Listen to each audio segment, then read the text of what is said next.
On va s'installer. Depuis 2021, le taux de suicide a augmenté de plus de 45% chez les 11-25 ans. Il faut savoir que le taux de suicide en France est 2 fois supérieur à celui de la plupart des pays européens. Aujourd'hui, nous sommes dans une phase d'augmentation permanente des demandes de soins auprès de la psychiatrie de l'enfant et de l'adolescent et des demandes de soins sévères. On les a empêchés finalement de vivre leur vie d'adolescent avec ce confinement. Alors ils ont pu le supporter 2 mois, mais 2 ans c'était beaucoup trop. Ils ont le sentiment qu'on leur a volé leur jeunesse. Il y a urgence à agir à moderniser les services existants et il y a urgence à agir à ouvrir des structures au plus près de la population qui n'y a pas accès.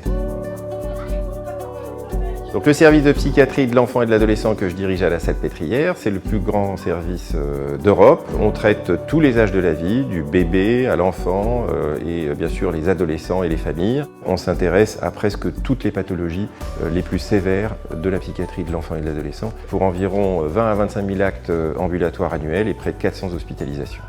Une fois arrivés dans le service, les adolescents sont pris en charge de manière très globale par une équipe pluridisciplinaire avec médecins, psychologues, orthophonistes, psychomotriciens, éducateurs spécialisés. Et on travaille vraiment tous ensemble, main dans la main, avec les adolescents et avec leurs familles, qui sont vraiment nos partenaires pour aider au mieux les adolescents qui sont soignés chez nous. Ce sont des jeunes pour lesquels on évalue le neurodéveloppement tout particulièrement. Les troubles du neurodéveloppement, c'est un spectre qui s'étend de la déficience intellectuelle, parfois avec autisme sans langage, jusqu'au trouble 10. Quand on les accompagne de manière plus harmonieuse, de manière plus tranquille et qu'ils peuvent développer une forme de sécurité intérieure, ce sont des adultes qui auront moins de soucis et qui seront beaucoup plus solidaires avec les autres.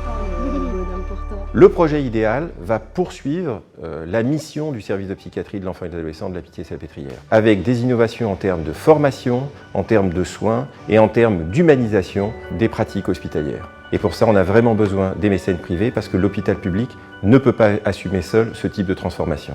Le projet est bien parti, la conception architecturale est absolument magnifique, nous avons l'essentiel du financement et nous avons encore besoin des donateurs et de vous tous pour environ 10 à 15% du financement. On a tous appris avec la crise Covid qu'un proche, un enfant, un neveu pouvait souffrir de ce contexte et exprimer, encore une fois, des inédoires, voire des idées suicidaires. Avec le projet idéal, ce que je vous demande, c'est de nous accompagner à trouver une solution pour le maximum d'entre eux et si possible, chacun d'entre eux.